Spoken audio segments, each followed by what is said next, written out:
যে দাবি তারা করেছিল তার থেকে বেশি আমরা দিয়েছি, হাইকোর্টে দিয়ে দিয়েছে। এইবার একটা ডিক্টেটরকে সরানোর জন্য আমাদের সংগ্রাম। খুনের মাসুল এই সরকারকে দিতে হবে, এত সহজ না। আমাদের বাপ মাদের কোট খালি করে দেবে, আমাদের সন্তানদেরকে আমাদের কাছ থেকে ছিনিয়ে নিয়ে যাবে।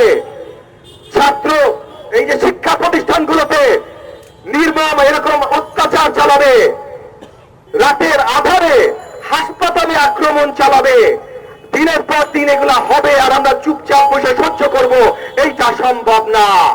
এই ফ্যাসিবাদ সরকারকে ক্ষমতায় বসে থাকতে দিতে আমরা পারি না।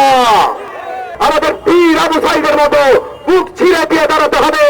গুলি মারলে আমার গায়ে মার, আমার ছাত্র সন্তানদের গায়ে যেন একটা গুলি না হয়। পাকিস্তানকে সরানোর জন্য আমরা সংগ্রাম করেছি, এইবার একটা ডিক্টেটরকে সরানোর জন্য আমাদের সংগ্রাম। আমাদের রংপুরের সন্তান আবু সাইদ হলো আমাদের নতুন বীর। আজকের মুক্তিযোদ্ধা, আজকের নতুন দেশের স্বাধীনতার যুদ্ধে সঠিক বীর শহীদ আমাদের আবু সাইদ। আজকে আমরা যারা দাঁড়িয়েছি, আবু সাইদ সহ যতজন 8 থেকে 10 জন নিহত হয়েছেন গত 3 দিনে, আমাদের এই নিহত ভাই ও বোনদের জন্য আমরা দাঁড়িয়েছি। রাজনৈতিক অঙ্গনে যারা আছেন, যারা এখনো দাঁড়ান নাই ভাই, এগেন আমরা অনেককে দেখি সোশ্যাল মিডিয়াতে, আমরা অনেককে দেখি টক শোতে। নিশ্চয়ই টক শোতে আপনাদের আওয়াজের প্রয়োজন আছে, নিশ্চয়ই সোশ্যাল মিডিয়াতে আপনাদের আওয়াজের প্রয়োজন আছে, কিন্তু আজকে রাজপথে আপনাদের প্রয়োজন আছে। শুধু সোশ্যাল মিডিয়া টক শোতে থাকেন না ভাই।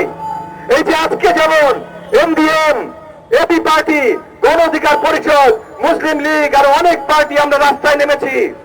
গতকাল ছাত্র দল এবং আরো এরকম অনেক ছাত্র সংগঠন, সর্বদলীয় ছাত্র ঐক্য যেমন একসাথে মাঠে নেমে গেছে, আমরা দেখতে চাই প্রত্যেকটি রাজনৈতিক দল একইভাবে মাঠে নামে।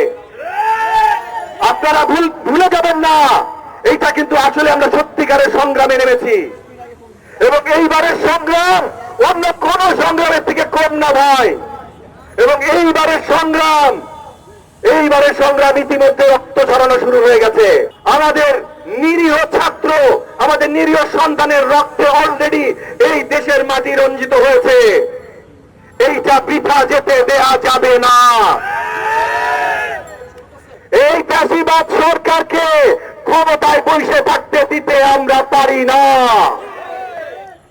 প্রত্যেকটা জায়গায় ছাত্রদের সাথে দাঁড়াইতে হবে।